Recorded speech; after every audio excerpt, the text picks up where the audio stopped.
पांडुरंगा करो प्रथम नमन दुसरे चरण संतांची त्यांच्या कृपादाने कथेचा विस्तारू बाबाजी सद्गुरुदास तुका श्रीरामचंद्र कृपालु भजमन हरण भव भय दारुणम नवकंज लोचन कंज मुख कर कंज पद कंजारुणम कंदर्प अगणित अमित छवि नवनील निरद सुंदरम पटपीत मानहु तडित रुचि सुचि नौमि जनक सुतावरम करारविंदेन पदारविंदम मुखारविंदे विनिवेशयन्तम वटस्य पत्रस्य पुटेशयानं बालं मुकुन्दं मनसा स्मरामि श्रीकृष्ण गोविंद हरे मुरारे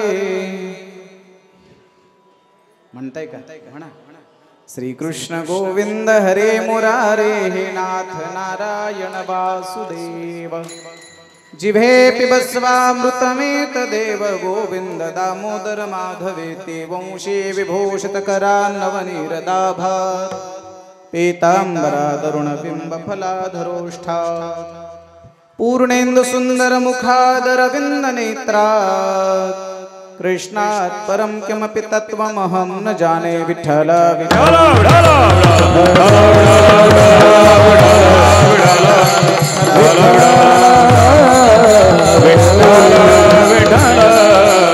प्रथम नमन करुगणनाथ उमाशंकराच्या सुता चरणावर ठेवणे माथा साष्टांगाता दंडवत दुसरी बंधू सारजाजी चतुराननाची आत्मजा वाक्सिद्धे पाविजे सजातीच्या चरणोजा दंडवत आता वंद देव ब्राह्मण ज्यांचे पुण्य पावन प्रसन्न होवणे श्रोते जनतया माझे दंडवत आता वंदू साधू सज्जन नित्य हृदय हरीचे ध्यान विठ्ठल नाम उच्चारिते जनतया माझे दंडवत आता वंदू रंग भूमिका कीर्तनी उभे होती लोका टाळ रंग श्रोते देखातया माझे दंडवत ऐसे नमन करुणे सकळा हरिकथा बोले बोबड्या बोला अज्ञान म्हणून आपल्या बाळाचा लवी सकळा नामा म्हणे विठाला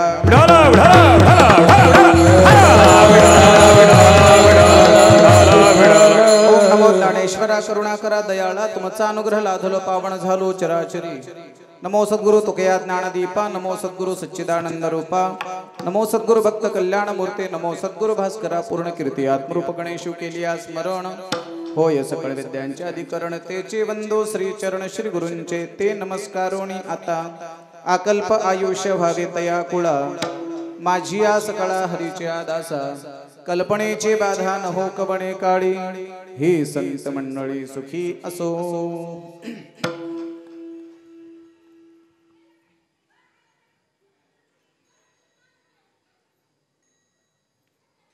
प्राप्त प्रसंगी होत असलेली कीर्तन रूपी सेवा सेवेकरता निवडलेला अभंग भगवान परमात्म्याच्या सकल भक्तांमध्ये सर्वात लाडका भक्त हट्टी भक्त आणि जिज्ञासू भक्त म्हणून ज्यांची ओळख आहे असे संत शिरोमणी नामदेव महाराजांचा अतिशय सुंदर असा भगवान परमात्म्याकडे प्रार्थना करणारा याचना करणारा आपल्या शब्दामध्ये मागणी करणारा सुंदर असा 4 चरणाचा अभंगाच्या सेवेकरता निवडलेला आहे विठाला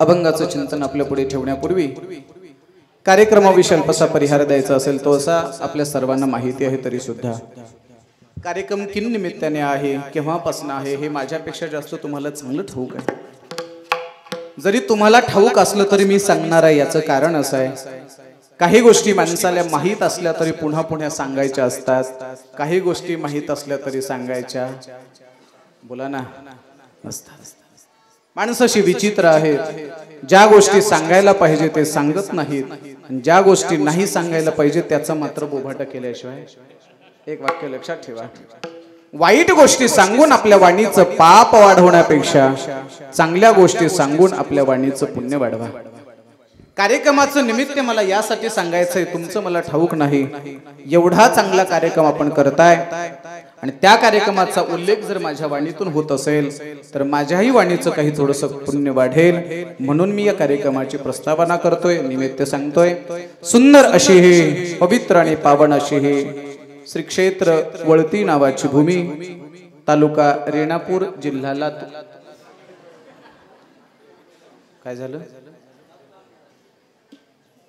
म्हणा मग चुकलं म्हणून मी काही एवढं यजबार झालोय काय नाही, म्हणा चुकलं म्हणून. सुंदर पावन अशा या श्री क्षेत्र वळती क्षेत्रामध्ये गेल्या अनेक वर्षापासून म्हणण्यापेक्षा जवळपास 48 वर्षापासून हा उत्सव मोठ्या प्रमाणामध्ये सुरू आहे. त्याच्याही अगोदर सप्ताह होता, छोटा मोठा असेल, जुन्या माणसांनी आपल्यापर्यंत पोहोचवला आणि मागील जवळपास 48 वर्षापासून म्हणजे 2 वर्षानंतर जवळपास आपले 50 वर्ष पूर्ण होणार आहे. अतिशय जुनी आणि चांगली परंपरा ज्या नगरीमध्ये आहे, या नगरीमध्ये महाराष्ट्रातील नामवंत कीर्तनकारांची कीर्तनं माझ्या अगोदर समापन झालेली आहे. उदयी काल्याच्या कीर्तनाने या उत्सवाची सांगता होणार आहे. या उत्सवाला महाराष्ट्रातील नामवंत गायक आणि वादक मंडळी उपस्थित आहेत, ज्यांचा उल्लेख केल्याशिवाय मला पुढे जाता येणार नाही. ज्यांनी अतिशय सुंदर चाल गायली. पुढे मला वाटते हरिभक्तीपरायण आमचे श्रावण महाराज सुंदर गायलं, गोड गायलं, आणि मागे आमचे हरिभक्तीपरायण भालेराव महाराज. बरोबर आहे, दोघांनी सुंदर गायलं. मला राग काही कळत नाही, बागेश्री सारखा वाटला. भिन्न षडज, भिन्न खंबवती, मला काही त्याच्यातलं काही कळत नाही. सुंदर असा राग त्यांनी गायला. राग एवढा सुंदर होता, एवढा सुंदर होता, मला का गाता येत नाही म्हणून मला सुद्धा राग आला. माझा, दुसऱ्याचा नाही. आणखी पुढे बोलू का माय बाप? राग हा कधीच वाईट नसतो. राग आला पाहिजे, पण डोके फोडायचा नाही, संगीतातला आला पाहिजे. राग प्रत्येकाला आला पाहिजे. रागाच्या भरात कोणाचं तरी डोकं फोडण्यापेक्षा रागाच्या भरात कोणाला तरी शांत झोपवलं पाहिजे. रागाच्या आनंदात कोणाला तरी डोलवलं पाहिजे. रागाच्या आनंदात कोणाला तरी नाचवलं पाहिजे. हे ताकद केवळ संगीताच्या 7 स्वरात आहे. आपल्या सर्वांना माहित आहे, 7 स्वरामध्ये सगळं संगीत आहे. षडज, ऋषभ, गांधार, मध्यम, पंचम, धैवत आणि निषाद. हे 7 स्वर आहेत. या 7 स्वराच्या मग काही रागामध्ये एखादा स्वर सोडला जातो आणि मग तो एक राग तयार होतो. आपल्या सर्वांना माहित आहे, 7 स्वरापैकी जर 2 स्वर सोडले, एक आहे म आणि दुसरा आहे नी, हे 2 स्वर जर सोडले तरी सुंदर राग तयार होतो. त्या रागाचं नाव आहे भूप. बरोबर आहे का? भूप मध्ये म आणि नी लागत नाही. सारे ग प ध सा. एक वाक्य लक्षात ठेवा, एक वाक्य लक्षात ठेवा मायबाप. 7 स्वरापैकी 2 स्वर जर सोडले तर भूप नावाचा राग होतो. कळलं ना?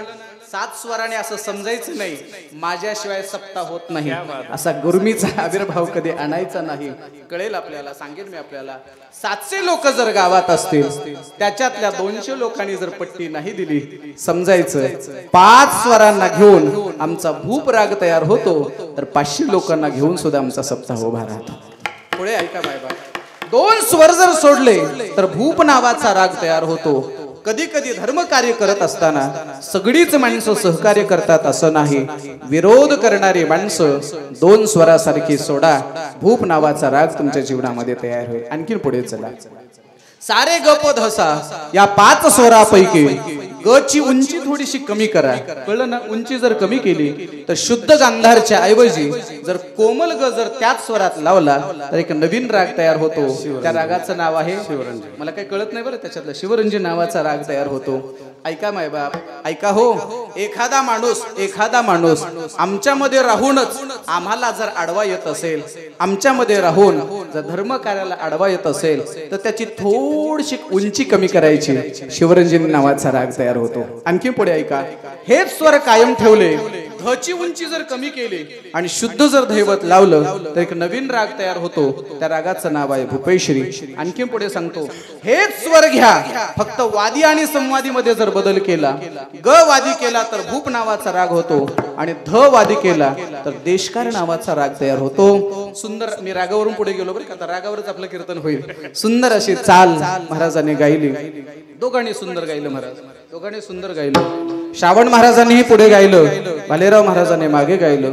पण परीक्षक म्हणून जर मला विचारलं, परीक्षक म्हणून दोघांपैकी कोणाला मार्क देणार, 2 मार्क जास्त कोणाला देणार, तुम्ही कोणाला देतात तुमचं जाऊ द्या, जास्त दोन्ही आपलीच माणसं आहेत. मला जर विचारलं कोणाला मार्क देणार, श्रावण महाराज तुम्ही नाराज होऊ नका, तुमच्यापेक्षा मी भालेराव महाराजांना 2 मार्क जास्त देणार. तुम्ही म्हणाल का? याचं उत्तर ऐका, पुढे ऐका मायबाप, पुढे ऐका. चाल पुढे म्हणणाऱ्याला कोणता राग गायचा हे निवडण्याचं स्वातंत्र्य आहे. बरोबर आहे? कोणता राग गायचा हे निवडण्याचं स्वातंत्र्य आहे. तीन ताल मध्ये गायचा का रूपक मध्ये गायचा, एक ताल मध्ये गायचा का दादऱ्यामध्ये गायचा, ताल निवडीचं स्वातंत्र्य आहे. मध्यलयीत गायचं का विलंबलयीत गायचं का जलदलयीत गायचं, लय निवडीचं सुद्धा स्वातंत्र्य आहे. राग निवडीचं स्वातंत्र्य आहे, ताल निवडीचं स्वातंत्र्य आहे, लय निवडीचं स्वातंत्र्य आहे. हे सगळं पुढच्याने निवडायचं आणि मागच्याने हे सगळं 30 सेकंदात ओळखायचं आणि त्याच्या मागे चालायचं. हे एवढं सोपं नाही, एवढं सोपं नाही. आणखी पुढे बोलू का? पुढचं वाक्य ऐका, फार महत्वाचं आहे. कोणाच्या तरी मागे चाल म्हणायला सुद्धा मनाचा मोठेपणा लागतो. कळलं का? कोणाच्या तरी, अरे माझ्या मागे सगळ्यांनी गावं, प्रत्येकाला वाटतं मी कोणाच्या तरी मागे गायलं पाहिजे असं ज्याला वाटतं ते माणसं मोठी असतात. पुढे ऐका, मागे गाणारी माणसं जशी मोठी असतात तसं कोणाच्या तरी मागे चालणारी माणसं सुद्धा नक्कीच मोठी असतात. म्हणून लक्षात ठेवा, आमची सप्ताह कमिटी जरी 2, 5, 7, 8, 10 जणांची दिसत असली, ही समोर माणसं जरी 5-7 दिसत असली, तर या सगळ्या माणसांच्या पाठीमागे गावातला प्रत्येक व्यक्ती आहे. आणि गावातला प्रत्येक व्यक्ती म्हणतोय तुम्ही पुढे व्हा, आम्ही तुमच्या मागे आहोत. म्हणून कार्यकर्त्यापेक्षा मागे असणाऱ्या गावकऱ्यांना सुद्धा मी नक्कीच 2 मार्क जास्त देणार आहे. चाल सुंदर झालेली आहे, एवढी गोड चाल झाली. मला सर वाटतंय असं की आज स्पीकरवाल्यांनी कमीत कमी 5-7 माईक आणायला पाहिजे होते. याचं कारण असं आहे, या दोघांनी पहिली चाल म्हटली म्हणून आमच्या महाराजांचं नाव आकाश महाराज हे सुंदर गातात आणि मी मागे ऐकत होतो. माझ्या मागे उभे असणारे टाळकरी सुद्धा गोड गात होते महाराज. आणि पुन्हा एक गोष्ट सांगू का, माझ्या पुढे माईक असावं प्रत्येकालाच वाटतंय, पण आपल्या पुढचं माईक पाहुण्यांच्या पुढे देतात ही खऱ्या अर्थानं मोठी माणसं असतात. गायकांसारखा, गंधर्वासारखा गोड आवाज मला मागे ऐकायला मिळत होता. नाहीतर सांगू का, एक बेसुरा सगळ्याची स्वर घालतो, बरोबर का? पण मागची टाळकरी सुद्धा अगदी स्वरामध्ये भजन गात होते. टाळकऱ्यांना मनपूर्वक धन्यवाद. पुन्हा ऐका, गायक सुंदर आहेत, बसलेली माणसं सुंदर आहेत, पण माझ्यासोबत कावळे बाबा आल्यामुळं आमच्या ऋषी महाराजांना थोडं, कुठे गेले, रुसून गेले काय? नाही आहेत. हा, ऋषी महाराजांना थोडंसं नाव आहे त्यांचं, ऋषी महाराजांना थोडंसं मृदंग बाजूला सोडावा लागला. काळजी करू नका ऋषी महाराज, तुम्ही असं समजायचं नाही की तुमच्यापेक्षा कावळे महाराज फार तयार आहेत, असं समजण्याचं काही कारण नाही. फक्त अतिथी देवो भव, पाहुण्याला सन्मान द्यावा म्हणून ऋषी महाराजांनी आमच्या विठ्ठल महाराजांना मृदंग वाजवण्याची संधी दिली. तुम्हाला सांगतो ऐका, तुम्ही दुसऱ्याच्या जागेवर कब्जा केलाय. आपले 5 वर्ष संपले की दुसऱ्या आपली 5 वर्ष म्हणजे तसा अर्थ नाही माझा. आपला जो काही अर्धा पाऊण तास संपला की मग आमच्या ऋषी महाराजांना वाजवायची संधी द्या. याच्या पुढचं एक वाक्य बोलतो, ऐका मायबा, पुढचं वाक्य बोलतो, सुंदर वाक्य, लक्ष देऊन ऐका. जी माणसं आपल्या आयुष्यात दुसऱ्याला संधी देतात त्यांच्यासाठी माझा भगवान हजारो संधी निर्माण केल्याशिवाय राहत नाही, बरं का? म्हणून माझी हात जोडून विनंती आहे, मृदंगाचार्यांनी अर्ध कीर्तन वाजवलं की दुसऱ्याला वाजवायला दिलं पाहिजे. टाळकऱ्यांनी सुद्धा जर दुसरे गायक असतील तर त्यांनाही एकमेकाच्या पुढे माईक दिलं पाहिजे. फक्त हा नियम मला लावू नका म्हणजे झालं. नाहीतर लोक म्हणतील अर्ध कीर्तन झालं की हो बाजूला, दुसऱ्याला उभा करताल, असं काही मला करू नका. विठाला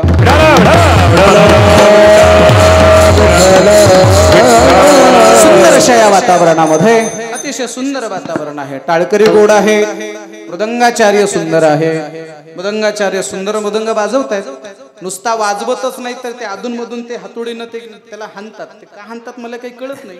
काय म्हणतात त्याला? ते मृदंग लावतात असं काय म्हणतात का? बरोबर. एक सांगू का आपल्याला, मी बऱ्याच ठिकाणी पाहतो आजकाल मृदंग वाजवणारे भरपूर झाले पण त्यांना मृदंग लावता येत नाही. मी परवा एका गावाला कीर्तनाला गेलो होतो. एक वाजवणारा माणूस मुलगा होता, नवीन तयार होता, चांगला. आमच्या बाबासारखा असा वयस्कर माणूस यायचा, 2 ठोके हाणायचा, परत जायचा. मला काय मिळच बसना त्याच्यातला. मी कीर्तन झाल्यावर त्या लेकराला विचारलं, बाळा तू एवढा सुंदर मृदंग वाजवत होतो पण ते अधूनमधून बाबा येऊन तुला का डिस्टर्ब करत होते? त्याने सांगितलं, महाराज ते मृदंग लावायला येत होते. मी त्याला सहज विचारलं, तुला लावायला बी जमत नाही का? ते म्हणला नाही. मी त्याला सहज सांगितलं, लावालावी एवढ्या लवकर जमत नसते. झोपले का काय तुम्ही? कळलं का नाही तुम्हाला? कळलं का नाही? मी काय म्हटलं त्याला, लावालावी एवढ्या लवकर जमत नसते. एका कीर्तनकाराला कीर्तन करण्यासाठी जेवढा अभ्यास करावा लागतो त्याच्यापेक्षा जास्त अभ्यास, बोला ना, मी पकवाजाचं बोलतोय, गावातलं घेऊ नका. विठाला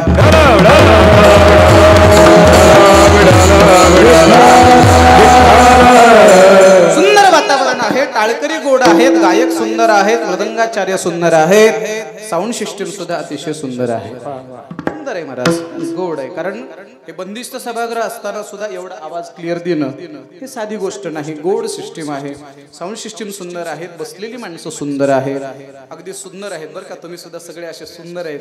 फक्त मला एक शंका आली, एवढ्या माणसामध्ये मला तरुण पोरं आणि लहान पोरं काही दिसत नाहीत. म्हणजे गावात पोरं नाहीत का कीर्तनाला आले नाहीत हे मला फक्त सांगा. बोला ना, पोरं नाहीत,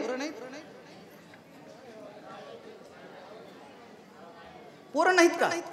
मग सांगा नाहीत म्हणून. गेले कुठं? गेले कुठं? बाहेर. बाहेर ज्यांना कीर्तन सांगायचं ते बाहेर आहे, आणि ज्यांचे वय झाले ते आमच्या पुढे आहेत. काय करायचं सांग. तरणा भाग्यवंत नटे हरी कीर्तनात, नटे हरी कीर्तनात, नटे हरी कीर्तनात. हे तरणा भाग्यवंत, नटे हरी कीर्तनात, नटे हरी कीर्तनात, नटे हरी कीर्तनात. तरुणा भाग्यवंत नटे हरी कीर्तनात. म्हणून माझे हात जोडून विनंती आहे मायबाप, माझे हात जोडून. आता झाला, आता या वर्षीचा सप्ताह झाला, पुढच्या वर्षी तरी लहान पोरांना कीर्तनात आणलं पाहिजे, आणलं पाहिजे. आता इथे आमच्या 2-3 ह्या छोट्या ताई उभ्या आहेत, आणि लहान लेकरांपैकी हे गावातले जर आळंदीचे जरा गावात असतील मागं तर 1-2-4 पोरं पुढे पाठवा, मला बोलायला लागतील त्यांना. जाऊ द्या. यारे यारे लहान थोर याती भक्त नारी नर, करावा विचार, लगे चिता कवनासी.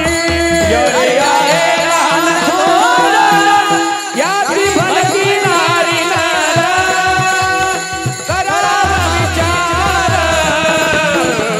लगे चिता.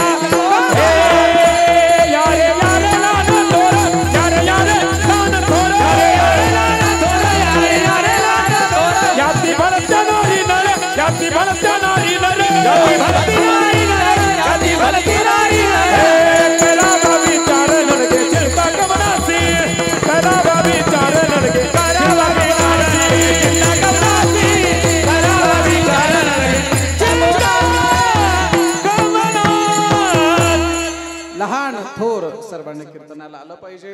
वातावरण अतिशय सुंदर आहे. अगदी मर्यादित वेळेमध्ये अभंगाचं चिंतन मी आपल्या पुढे ठेवणार आहे. ऐका मायबाप, मागच्या 5-7 दिवसापासून आपण प्रत्येकाने काही ना काही सेवा केलेली आहे. बघा, मागच्या 5-7 दिवसात कुणी गायनाची सेवा केली, कुणी वादनाची सेवा केली, कुणी अन्नदानाची सेवा केली, कुणी स्वयंपाकाची सेवा केली, कुणी वाढण्याची सेवा केली, कुणी वर्गणीच्या रूपाने सेवा केली, कुणी हा मंडप साफ करण्याच्या रूपाने सेवा केली. बाकीच्याला नाही जमलं तरी कमीत कमी कीर्तन झाल्यावर बोला ना, जेवायची तरी आपण सेवा 7 दिवसात केलेली आहे. आणि या 7 दिवसाच्या सेवेच्या बदल्यात आज आम्हाला भगवंताकडे काही थोडंसं मागायचं आहे. भगवंताकडे मागत असताना पहिला प्रश्न माझा असा आहे, देवाकडे मागावं. मला थोडंसं आता बोलत चला, मला बोललेलं आवडतं. साधा सोपा प्रश्न विचारतो मी आपल्याला, देवाकडे मागावं का मागू नये? काय मत आहे तुमचं? देवाकडे 2 पार्ट्या पडल्या. एक पार्टी म्हणते मागितलंच पाहिजे, आणि दुसरी पार्टी म्हणते मागायचं नाही. याचं उत्तर खरं सांगू का काय आहे? आणखीन याला जोडून एक दुसरा प्रश्न विचारतो. गरिबी माहिती आहे तुम्हाला? गरिबी साधा प्रश्न, उत्तर देत चला. गरिबी माणसाच्या आयुष्यात सुरुवातीला असावी का शेवटी असावी? नक्की हे उत्तर 100% चूक आहे. त्याचं उत्तर काय सांगू का? गरिबी कधीच नसावी. कशाला मागून घेतो सुरुवातीला? गरिबी सुरुवातीला असावी का शेवटी असावी? याचं उत्तर आहे गरिबी कधीच नसावी. तसं देवाकडे मागावं का मागू नये? याचं उत्तर देवाकडे मागावं हेही बरोबर नाही आणि देवाकडे मागू नये हेही बरोबर आहे. त्याचं उत्तर असं आहे, काही बाबतीत देवाला अजिबात मागू नये आणि काही बाबतीमध्ये देवाला मागितल्याशिवाय राहू नये. आणखी पुढे सांगू का? अभिमानाच्या बाबतीमध्ये मी नेहमी एक विषय बोलत असतो. मला बोलायचं तिसऱ्या चरणामध्ये अहंकाराच्या बाबतीमध्ये. अहंकार हा विषय मी सांगणार आहे आपल्याला.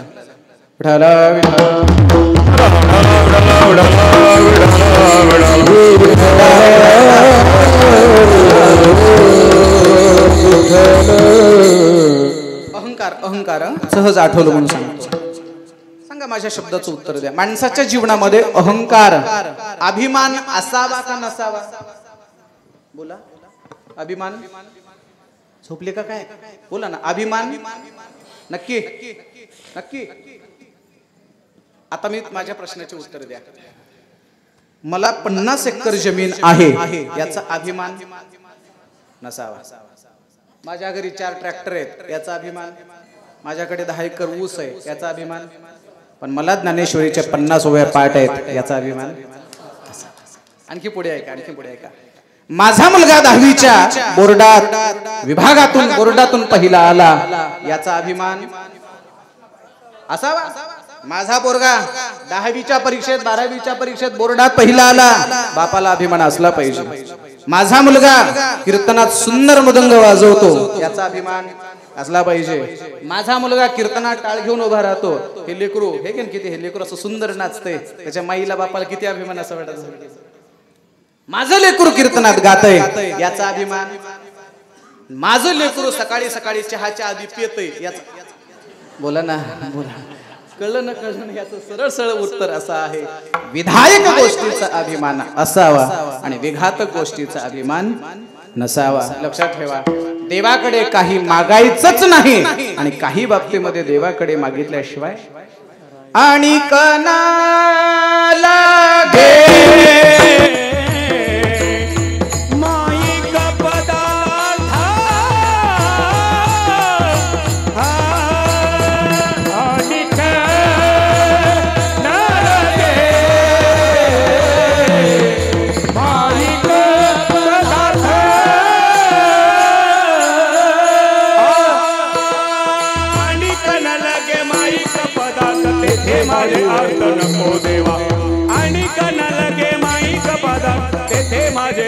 नको देवा. राम कृष्ण हरी.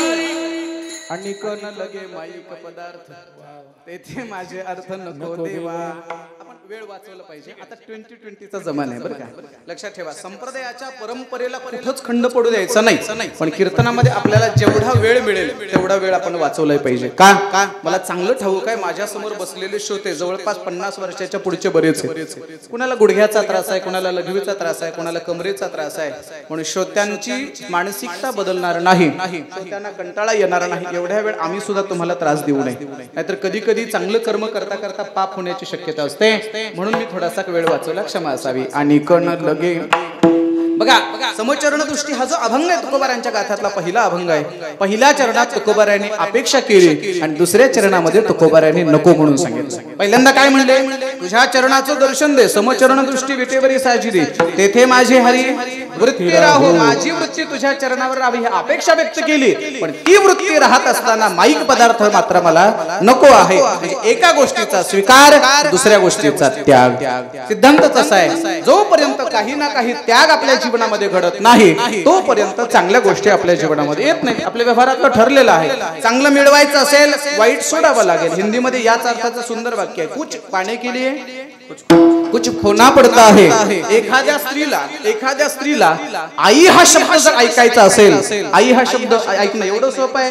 आई हा शब्द जर कानावर पडायचा असेल तर तिला काय काय त्याग करावा लागतो. जन्म देणाऱ्या मायबापाला सोडावं लागतंय, जन्म देणाऱ्या दिलेल्या आडनावाला सोडावं लागतंय, गावाला सोडावं लागतंय आणि सगळ्याच सोडून नांदायला जावं लागतंय. तेव्हा आई हा शब्द ऐकायला येतो मिळतो बरं का. म्हणजे आई हा शब्दाचा भोग घेण्याकरता किंवा आई हा शब्द प्राप्त करण्याकरता तिला या सगळ्या गोष्टीचा त्याग करावा लागतो. आणखी पुढे बोलू का? आमची वारकरी मंडळी जेव्हा दिसतात, कुठेही दिसली ना वारकरी मंडळी, आळंदीला दिसू द्या, रोडवर दिसू द्या, तुमच्यासारखी माणसं वारकरी दिसल्याबरोबर हात जोडतात आणि पायाला लागतात. हा भोग आहे आपल्या जीवनातला, हा आनंद आहे, हा सन्मान आहे. पण याच्यासाठीचा त्याग तुम्हाला माहिती आहे का? याच्यासाठीचा त्याग, घरदार सोडून, बायका पोरं सोडून, रात्री बेरात्री भूतासारखं रोडवर हिंडावं लागते. हा त्याग. कळलं का?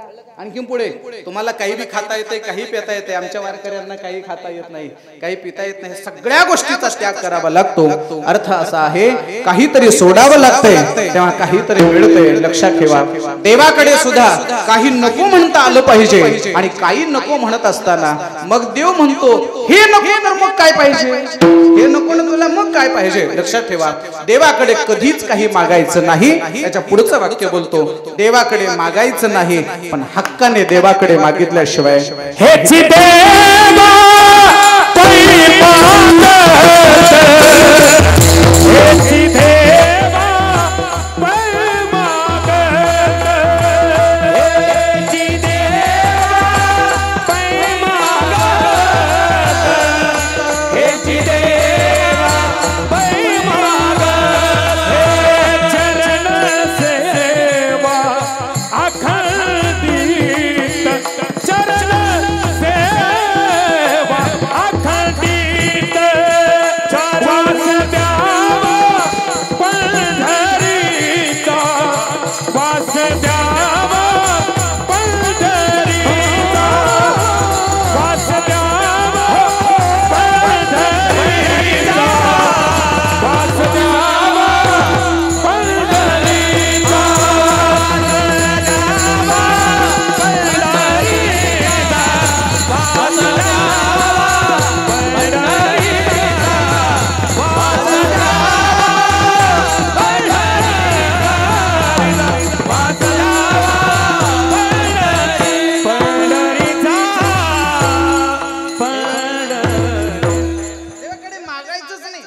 पुढचं सूत्र सांगतो तुम्हाला. आपण देवाकडे सारखं मागत राहतो म्हणून देव आपल्याला कधीच काही देत नाही. आणि संत महात्मे देवाला कधीच काही मागत नाहीत म्हणून देव त्यांच्या मागे घ्या घ्या म्हणून मागे लागल्याशिवाय राहत नाही. सूत्रच असं आहे महाराज. देवाचा असू द्या, अगर माणसाचा असू द्या, सूत्रच असं आहे. एखादा गरीब माणूस, भिकारी माणूस म्हणा की एकदम साधा माणूस भेटल, त्याला जर 10-20 रुपये मागत असेल तर लोक तो समोरून आल्यावर रस्ता बदलून जातो. का? त्यांना माहिती आहे दिसलं की काही ना काही मागतं. याच्या उलट गावातला सधन श्रीमंत माणूस असू द्या, श्रीमंत माणूस असला त्याला कधीच काही गरज नाही, पण त्याच्या मुलीचं लग्न जमू द्या. तुमच्या माझ्यासारखे माणसं जातात म्हणतात, पाटील काही लागलं तर सांगा बरं, आम्ही होतो. जो मागत राहतो त्याला माणसं काही देत नाही तर देव कसा देईल? महाराज देव कसा देईल? माणसं आपण मागत नाहीत. आणखी पुढे सांगू का? मागणारा भक्तच देवाला आवडत नाही. आवडतच नाही महाराज. कोणता भक्त आवडतो? भगवद्गीता अनपेक्ष सुशिरदक्ष सर्वारंभ परित्यागी यो मद्भक्त समे प्रियः. अपेक्षे नाही रिघावा. ज्याच्याकडे अपेक्षाच नाही, अपेक्षा नसणारी माणसं समाजाला, देव समाजाचं माहित नाही पण देवाला मात्र अपेक्षा नसणारी माणसं आवडतात. चला देवाची आपण चर्चा नंतर करू. थोडे आपली चर्चा करू. आपली कल्पना करा, आमचे श्रावण महाराज, भालेराव महाराज, इकडे आकाश महाराज सुंदर गातात. आता ऐका, उद्या काला झाला, थोडं लक्ष द्या, थोडं ऐका. उद्या काला झाला आणि काला झाल्यानंतर श्रावण महाराज असं म्हणले, प्रेम दिलं, चांगलं खाऊ घातलं, हे प्रेम माझ्याच्याने कधीच विसरणं शक्य नाही. एवढं प्रेम दिलं मला जाताना. तुम्हाला टेन्शन आलं का? मला काही नको, तुम्हाला जर टेन्शन चाललं नाही. ऐका, आता श्रावण महाराजही सुंदर गातात आणि आमचे भालेराव महाराजही सुंदर गातात. आता जाताना भालेराव महाराज म्हणले, एवढे 1000 असले तर ठीक, नाही तर मी नारळच घेणार नाही. दोघही गोड गातात. इमानदारीने सांगा, तुम्हाला दोघांपैकी कोण आवडल? बोला ना, बोला कोण आवडल? मागणारा का न मागणारा?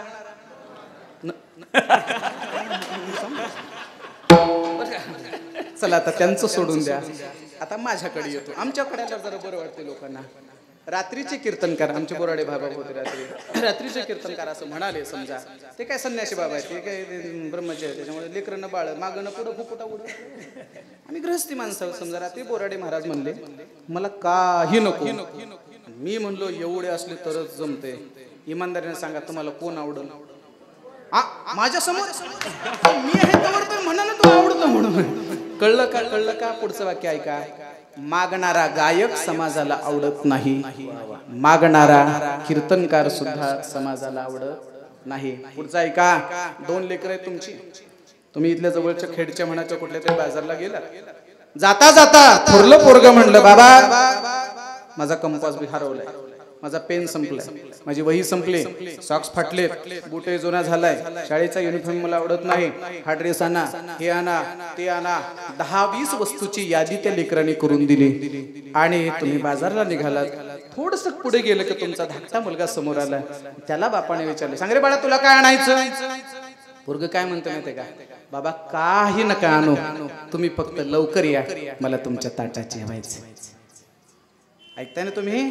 माझ्या सगळ्या तरुण बांधवाला विनंती आहे बरं, जोपर्यंत लेकर आपल्या ताब्यात आहेत तोपर्यंत लेकराला ताटात घेऊन जेवा रे दादा. हो, वाट पाहत असतात महाराज ती लेकर, माझा बाप येणार आहे, माझ्या बापाच्या ताटात मला जेवायचंय. पण त्याच लेकराला जेव्हा बापाला रिक्षा करून उचलून आणावं लागत असेल तेव्हा काय दुःख होत असेल हे त्या लेकराच्या भूमिकेत कधीतरी जाऊन पाहिलं पाहिजे. माझ्या 2 लेकरं तुमचीच आहेत, तुम्ही जन्म दिलेला आहे, तुम्ही बाप आहात त्यांचे. पण एक लेकरू म्हणते मला हे पाहिजे ते पाहिजे आणि दुसरे लेकरू म्हणतं मला काही नाही पाहिजे. इमानदारीने सांगा, दोन्ही पोरं तुमचीच आहेत. दोन्ही लेकरापैकी तुम्हाला कोणतं लेकरू आवडेल? मागणार न मागणार? बस आता याच्यावरच मला 9 वाजवता येतील, कळलं का? मागणारा गायक आवडत नाही, मागणारा मृदंग वादक सुद्धा आवडत मागायचं नाही जायचं ना. मागणारा मृदंग वादक आवडत नाही, मागणारा कीर्तनकार आवडत नाही. आणखी पुढे सांगू का? तुमच्या पाया पडतो मागणारी बायको सुद्धा आवडत नाही. हे घेऊ नको त्याच्यामध्ये, कळलं का? मी लांबून बोललो, कळलं का? म्हणून लक्षात ठेवा माय बाप, कधी मागणारी माणसं जर आम्हाला आवडत नसतील तर मागणारा भक्त देवाला आवडेल तरी कसं आवडेल देवाला? माणसाला जर माणसं मागत असतील तर आवडत नसतील तर मागणारा भक्त देवाला आवडेल तरी कसा? पण देवाला जर आवडीचा व्हायचा असेल सर्वात पहिल्यांदा मागण्याची अपेक्षा बाजूला ठेवा. आणि ज्या दिवशी तुम्ही नको म्हणायला स्वीकाराल, नको म्हणायला शिकाल, त्या दिवशी भगवान परमात्मा तुम्हाला झोडी भरून दिल्याशिवाय राहणार नाही, दिल्याशिवाय राहणार नाही. तुम्ही कधीतरी नको म्हटलं पाहिजे महाराज. बघा तुम्ही आग्रह कुणाला करून वाढतात? बोला ना, घ्या थोडं कोणाला म्हणतात? जे म्हणतं नको माझं पोट भरलं त्याला आग्रह करून वाढतात. आणि जे इकडे ये म्हणतं त्याला म्हणतात हे जरा दमपड नका, थांब ना जरा, संपायले का? कळलं ना महाराज? जे नको म्हणतात त्याला लोक आग्रह करून वाढतात.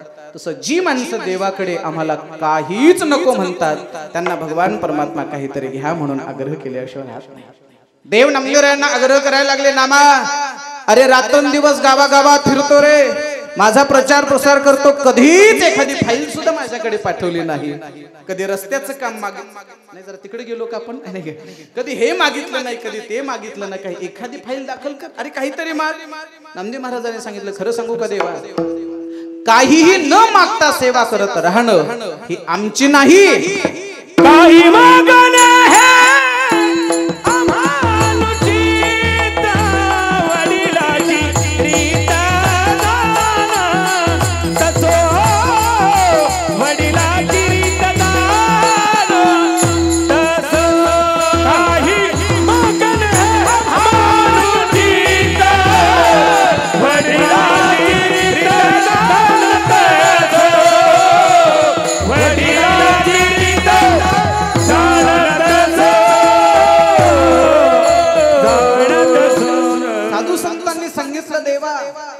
बापदाद्यापासून वडिलापासून चालत आलेली रीत आहे. पुढे ऐका, काही पोराने बापाची रीत चालवली, काही पोराने बापाची रीत बंद केली.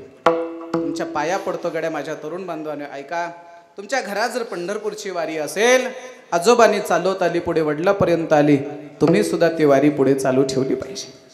तुमच्याकडे जर पंगत असेल सप्ताहातली एखादी, आजोबांनी त्या काळात गरिबी परिस्थिती महाराज, कन्या खाऊ घातल्या, भाकरी भाजी खाऊ घातल्या महाराज, लाह्यावर सप्ते केले, पण लोकांनी त्या काळात पंक्ती केल्या. आज तुमचा काळ चांगला आहे. आजोबापासनं चालत असलेली, वडिलापासनं चालत असलेली पंगत, आता सुद्धा काही माणसं महाराज गरीब असतात.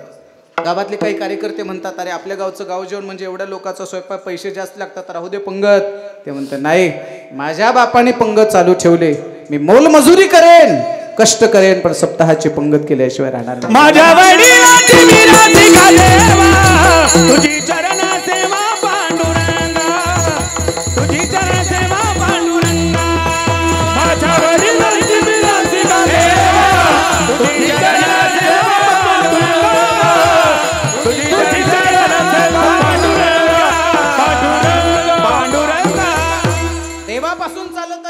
कोणती तुझ्या चरणाची सेवा, माझ्या वडिलाची मिराची गा देवा, तुझी चरण सेवा साधावया किंवा तुझी चरण सेवा पांडुरंगा. तुझी सेवा करणं ही वडिलापासून चालत आलेली आहे. आमच्या वडिलापासून सांगत आलो. आमचे वडील दादा देवाने सांगितलं आम्हाला, वडिलांनी बापाने आजोबाने देवाला न मागता सेवा करायची बरं का. तुमच्या पाया पडतो पुरुष मंडळी, ऐका. आपल्या पोराला सुद्धा मरताना सांगताना तो आपला खेडला प्लॉट आहे, 2 गुंठे इकडं आहे, इकडं आपला 7-12 आहे, या बँकेत आहे, याच्याकडे 3 रुपये शेकड्यानं आहे. ह्या गोष्टी जशा कानात सांगताना तसं त्या पोराला सुद्धा सांगा सप्ताहातली 3री पंगत आपली आहे. सांगितलं पाहिजे महाराज. त्याला सांगा आपल्या घरात दरवाजात आलेला माणूस कधीच उपाशी गेला नाही, वारकरी कधी विनमुख गेला नाही. हे आपल्या घराची परंपरा आहे. जसं ऐश्वर्य श्रीमंती पोराला सांगता तसं संस्कार सुद्धा पोराला सांगितल्याशिवाय मरू नका. पोराला सांगितलं पाहिजे आणि पोराने सुद्धा बापाचं ऐकलंच पाहिजे. ऐकलंच पाहिजे म्हणतो मी, ऐकलं पाहिजे नाही, सकारात्मक बोलतोय. ऐकलंच पाहिजे, ऐकलंच पाहिजे. उद्यापासून पोराच्या असं दंडाला धरून काल्याला पुढं बसवलं पाहिजे. काल्याला पुढं बसवणार का नाही? हाताला धरून बसवलं पाहिजे. मला कोण्या धर्मावर टीका करायची नाही. मुसलमान धर्मातली लोक नमाज आद्याशिवाय लेकराला भाकर खायला देत नाहीत. काय म्हणणं तुमचं बोला. नमाज अदा केल्याशिवाय ती मंडळी जर भाकर खायला देत नसतील तर आपल्या धर्मातली माणसं कधी देवाची पूजा केल्याशिवाय लेकराला भाकरी खायला देणार नाहीत. हा विचार आपल्या मनामध्ये कधी येणार आहे? माझी हात जोडून विनंती आहे. लेकराला बळजबरीने कीर्तनाला आणलं पाहिजे. याच्यातले काही माणसं मला म्हणायला बसलेत, महाराज आम्ही पोराला सांगतो पण पोरग ऐकत नाही. ठरलेले उत्तर. आणि एक गोष्ट सांगतो तुम्हाला, ज्या दिवशी तुमचं पोरग तुमचं ऐकत नाही, ऐकताय ना तुम्ही, ज्या दिवशी तुमचं पोरग तुमचं ऐकत नाही, ज्या दिवशी तुमचा मुलगा तुमच्या शब्दाला किंमत देत नाही, ज्या दिवशी तुमचा मुलगा तुमच्याकडे उलटून बोलायला लागतो, ज्या दिवशी तुमचा मुलगा तुमच्याकडे गुरगुर करायला पाहायला लागतो, शास्त्र असं सांगतं त्या दिवसापासून बापाने त्या घरात राहायचं नाही. तुम्ही म्हणाल माझ्या या वाक्याला मला तुम्ही कुठल्याही शब्दाला गाथ्यातलं भागवतातलं प्रमाण सांगायला सांगा, मी पुरावा सांगतो. श्रीमद भागवत महापुराणामध्ये एकूण 345 अध्याय आहेत. त्या 345 अध्यायापैकी 335 अध्याय मूळ भागवताचे आहेत आणि 10 अध्याय हे पद्मपुराणातले आहेत. त्या 10 अध्यायापैकी 6 अध्याय सुरुवातीला आहेत आणि 4 अध्याय भागवताच्या समाप्तीनंतर किंवा संगतीनंतर आहेत. म्हणून बघा तुम्ही, पहिले 3 जे अध्याय आहेत, अहम भक्तिर इति ख्याता हेमो मे तनयो मतो ज्ञान वैराग्य नामानो कालयोगेन जर्जरो उत्पन्ना द्रविडे साहम वृद्धिं कर्नाटके गता क्वचित क्वचिन महाराष्ट्रे गुर्जरे जीर्णताम गताहा. भक्तीची कथा पहिल्या 3 अध्यायामध्ये येते. भक्तिमाता सांगते नारद वर्षींना, माझा जन्म द्रविड देशामध्ये झाला. उत्पन्ना द्रविडे साहम वृद्धिं कर्नाटके गताहा. मी कर्नाटकामध्ये मोठी झाले आणि महाराष्ट्रामध्ये क्वचित ठिकाणी माझा सन्मान झाला, सगळीकडे नाही. भक्तीचा सन्मान महाराष्ट्रातल्या सगळ्याच गावात आहे असं नाही. पुढं सांगू का, मला आनंद वाटला की इथे आल्यानंतर एवढी सुंदर ही प्रवेशद्वार किंवा ही कमान आपण केली आहे. नक्कीच भक्तीचा सन्मान करणारी ही आपली नगरी आहे महाराज. आणि बरोबर आहे, लगेच आम्ही जवळ आल्याबरोबर आमचे स्वयंपाकी नाव विसरलो मी, अनिल भाऊ ना, अर्जुन भाऊ लगेच पळत आले. ते बनेनवरच होते, ते स्वयंपाक करता लगेच आले. महाराज जेहरी आलात चला लगेच. म्हणजे काही गावात आम्ही गेल्यानंतर राम महाराज राम असं सन्मानानं स्वागत करतात. काही गावात आम्ही गेल्यानंतर गावातले पोरं ओरडतात, महाराज आलं रे. इमानदारीनं हा माझा अनुभव आहे सांगतो. काही गावात वाजत गाजत स्वागत, काही गावात बोंबलून स्वागत. विठाला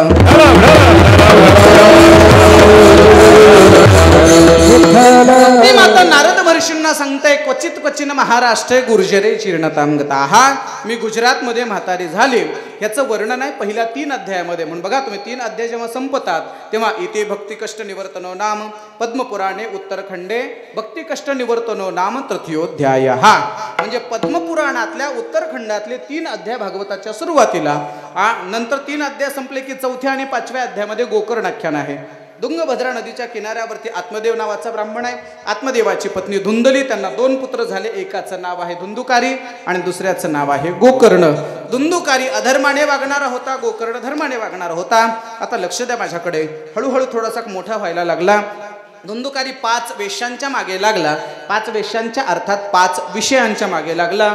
शब्द, स्पर्श, रूप, रस आणि गंध या 5 विषयाच्या मागे लागलेला धुंदुकारी घरातल्या चोऱ्या करायला लागला, गावातल्या चोऱ्या करायला लागला. हळूहळू एवढ्या चोऱ्या करायला लागला एवढ्या चोऱ्या करता करता गारानं बापाकडे आलं. आईने बापाला सांगितलं, आपल्या मालकाला सांगितलं, लेकरू वाईट वागतंय. आणि लक्षात ठेवा, पोरग वाया गेल्यावर लेकराच्या गाराने बापाला सांगायचे नसतात. जोपर्यंत पोरग हातात आहे तोपर्यंत बापाला सांगितलं पाहिजे. मला तरी असं वाटतं की बऱ्याच घरामध्ये, मला तुमचं माहीत नाही, बऱ्याच घरामध्ये लेकरं बिघडण्याला कारण जर कोण असेल तर घरातल्या आईचा अतिलाड. मी लाड म्हणत नाही, अतिलाड. बाप जर अभ्यास का नाही केला म्हणून जर लेकराला फटके देत असेल तर आडवी येते ती माय असते. लक्षात ठेवा, चांगल्या गोष्टीसाठी जर बाप 2 फटके देत असेल तर माईने कधी त्याच्या आडवं यायचं नाही. लक्षात ठेवा, आता आईने सांगितलं आत्मदेवाला, आपला मुलगा वाईट वागायला, चोऱ्या करायला लागला. त्यावेळेला बापाने पोराला जवळ घेतलं, डोक्यावर हात फिरवला आणि सांगितलं धुंदुकारीला, धुंदुकारी असं वाईट वागू नये रे बाबा, असं काही करू नको, असं चोऱ्या वगैरे करू नको, तुला काय लागतं ते मला सांग ना. ज्या वेळेला बाप समजावून सांगतो त्यावेळेला धुंदुकारी बापाकडे मोठे मोठे डोळे करून पाहायला लागला. नुसता मोठे मोठे डोळे करत नव्हता तर गुरगुर करून पाहायला लागला. बापाला उलट बोलायला लागला. बाजूला गोकर्ण उभे होते. गोकर्णाने वडिलांना सांगितलं, असारं खलु संसारो, बाबा या संसारामध्ये जन्म दिलेला मुलगा जर तुमच्याकडे मोठे डोळे करत असेल, जन्म दिलेला मुलगा जर तुमच्या शब्दाला किंमत देत नसेल आणि जन्म दिलेला मुलगा जर तुम्हाला उलटून बोलत असेल तर शास्त्र असं सांगतं, बापाने घरात राहायचं नाही, गंगेच्या तटावर जाऊन स्वतःचा उद्धार करून घ्या. कशाला अडकता या प्रपंचामध्ये. गोकर्णाने सांगितल्याबरोबर आत्मदेवाने वळकटी गुंडाळली, बॅग भरली, पिशवी भरली आणि गंगेच्या तटावर जाऊन आपला उद्धार करून घेतला. ऐकताय ना. आता पुढे गोकर्णाची कथा मी काही लांबवत नाही. मग ती धुंदुकारी मेला, त्या स्त्रियाने त्याच्या डोक्यात तोंडात जळते खारी मारले, तो पिशाच्या योनीमध्ये गेला. ते 7 दिवस भागवत ऐकलं. ही सगळी कथा तुम्हाला पाठ आहे. आता ऐका गोकर्णाने काय सांगितलं. पोराने उलट बोललं, पोराने आपल्या शब्दाला किंमत नाही दिली की काय करायचं, घरात राहायचं नाही, गंगेच्या तटावर जायचं, स्वतःचा उद्धार करून घ्यायचा. आता आपल्याला गंगा जरी लांब असले तरी इंद्रायणी जवळ आहे. तुमच्या पोरानं उलट बोललं, तुमचं पोरग जर तुमच्या शब्दाला किंमत देत नसेल तर सगळ्यांनी इंद्रायणीच्या काठावर जा, माझी माऊली तुम्हाला मरेपर्यंत सांभाळेल. नाही जमलं तर चला या पंढरपूरला, आमची चंद्रभागा नदी आणि माझा पांडुरंग परमात्मा तुम्हाला सांभाळेल. नाहीच जमलं तर नारदाच्या गादीवरून उभं राहून सांगतो, पोराने अपमान केला, बॅग भरायची, मला फोन करायचा, प्रशांत महाराज पोराने शिव्या दिल्या, मी पिशवी भरली, माझी व्यवस्था काय, मरेपर्यंत तुम्हाला व्यवस्थित सांभाळण्याची जबाबदारी माझी, मरेपर्यंत महाराज. काही लागत नाही, वर्षाच्या 10-15 कथा करतो, भागवतातलं आलेलं धान्य तुम्हाला शिजून खाऊ घालायचं, भागवतातले आलेले आहेर तुम्हाला द्यायचे. तुमची व्यवस्था जिवंत असेपर्यंत चांगली व्यवस्था, मेल्यानंतर सन्मानाने अंत्यविधी, गोड जेवणाचं कीर्तन सुद्धा फुकट मी करेन. आणखी पुढे सांगतो, सन्मानाने सगळं करेन. याच्या बदल्यात तुम्हाला जर महिना एखादी पगार सुरू असेल तर त्याच्यातला 1 रुपया मला नको. तुमच्या त्या लाडकी बहिणीचे काही आले असतील तर त्याच्यातलं सुद्धा मला 1 रुपया सुद्धा मला नको, अजिबात नाही. मला तुमच्या 1 रुपयाची अपेक्षा नाही, 1 रुपया सुद्धा मला तुमचा नको आहे. फक्त माझी एक छोटीशी अट आहे, मरेपर्यंत सांभाळणार मी तुम्हाला. माझी छोटीशी अट आहे, सांगू तुमच्या नावचा 7-12 मात्र माझ्या नावचा झाला पाहिजे. हे नसेल पटलं नाही का, तर मला वाटलं असेल महाराज किती चांगला, मी काय एवढा येडपट आहे. पोराने लाता घालाव्या जमिनी त्यांच्या नावावर कर चाल, मला सांभाळायला होता, मी एवढा काही येडा नाही. विठाला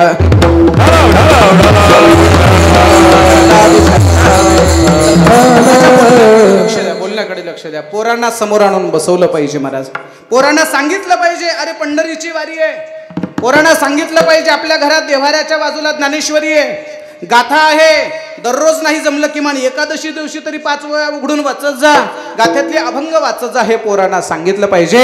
आणि लक्षात ठेवा, ज्या दिवशी पोरांना सांगेल आणि मग पोरांना जर भविष्यात कुणीतरी म्हणलं, अरे माळ काढ आणि आमच्यासोबत मांसाहार कर, आमच्यासोबत दारू पी, त्यावेळेला तर पोरग स्वाभिमानाने सांगेल, नाही, माझ्या बाप दाद्यापासून चालत आलेली परंपरा आहे, मी माळकरी आहे, मी माळ नाही करणार. याला म्हणायचं परंपरा सांभाळणं. नामदेवरायाने सांगितलं, आमच्या बापापासून चालत आलेली परंपरा आहे कोणती, न मागता सेवा करत राहणं ही आमची परंपरा आहे. आता ऐका, नामदेव महाराज म्हणतात मला काहीच नको आणि भगवान म्हणतात तुला काहीतरी माग रे नामा, काहीतरी माग. आणि मग नामदेवरायाने विचार केला, नको तरी कवर म्हणावं, 8:30 वाजत आले ना, कवर नको म्हणावं. आता नको जास्तच आग्रह झाला तर मग जेवायला बसायला काय हरकत आहे. मग नामदेव महाराज देवाला म्हणायला लागले, देवा तुला जर द्यायचीच इच्छा असेल तर माझ्यासाठी नको, माझ्या हरिभक्तांना भरपूर आयुष्य दे. अभंग अकल्प आयुष्य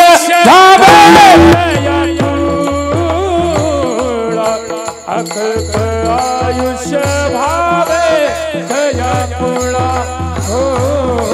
अकल्प आयुष्य भावे दया कुळा. अकल्प आयुष्य भावे दया कुळा. अकल्प आयुष्य भावे दया कुळा.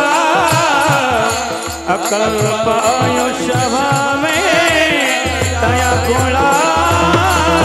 अकल्प आयुष्य भावे दया कुळा. अकल्प आयुष्य भावे दया कुळा. माझिया सकळ हरीचा दासा. माझिया सकळ हरीचा दासा.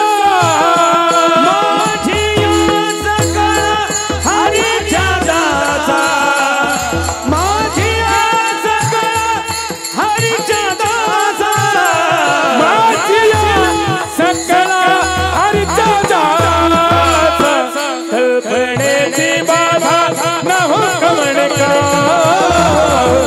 कल्पनेची बाधा न हो कवडका. कल्पनेची बाधा न हो कवडका.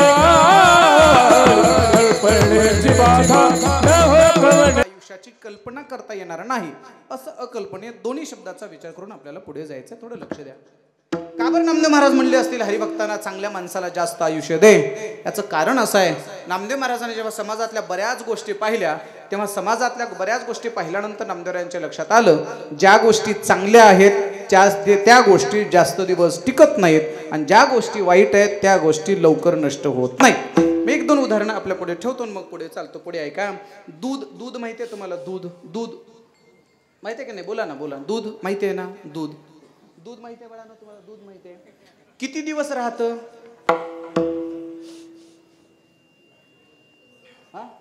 3 दिवस. एकच दिवस. तापवून ठेवलं तर 2 दिवस. फ्रीज मध्ये ठेवलं तर 3 महिने 3 दिवस. बरोबर आहे? मला सांगा, दूध पवित्र आहे का अपवित्र आहे? बोला बोला. पवित्र आहे. चांगलं आहे. पवित्र आहे. किती दिवस राहतं? 3च दिवस. मला त्या दुधावाल्या माणसाच्या दुधाचा जो न करतो ना, खरंच त्या माणसाची क्यू येते महाराज. थोडासा विचार करा. उन्हाळ्यातलं ठीक आहे महाराज, पण हिवाळ्याच्या दिवसामध्ये कडाक्याची थंडी असते. तसल्या थंडीत त्याला कमीत कमी पहाटे 4 वाजता तरी उठावं लागतं महाराज. 4 वाजता उठतो तो, गाईच्या धारा काढतो आणि गाईच्या धारा काढून ते दूध घागरीत म्हणा, चिरवीत म्हणा, काय असेल ते बकेटमध्ये टाकतो आणि खेड सारख्या मोठ्या मोठ्या शहरामध्ये, पुण्यासारख्या शहरात दूधवाला घेऊन येतो. दरवाजात जातो, म्हणतो दूध घ्या, दूध घ्या हो, दूध म्हणतो की नाही? निक्क दूध, बिना पाण्याचं दूध, गाईचं दूध. मालक दूध घ्या. दरवाजात दूधवाला आला की लोक दरवाजा बंद करतात, त्याला पुढे काढून देतात. बरोबर आहे? दूध पवित्र आहे, दरवाजात येते की लोक घ्यायला तयार नाही.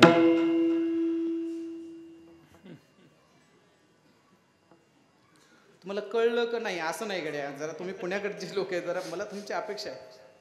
दूध पवित्र आहे, दरवाजात येतं तरी लोक घ्यायला तयार नाहीत. पण हा आत्ता रेंज आली जरा तुम्हाला. दारू अपवित्र आहे. कधीच एखादा बारवाला, कधीच एखादा दारू विकणारा माणूस तुमच्या दरवाजात आला, घे बाबा एखादी बॉटल म्हणून आला. दारू विकणारा कधी दरवाजात येत नाही, पण लोक तिकडे जाऊन पिल्याशिवाय राहत नाहीत. एक वाक्य बोलेन आपल्याला, एक वाक्य बोलेन बघा, पटेल का?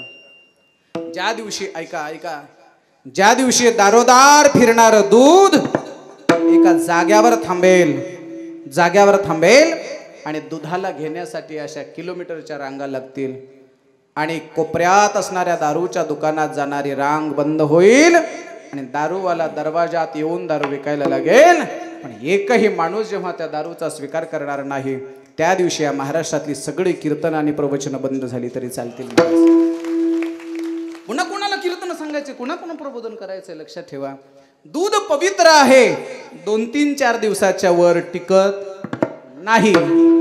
पण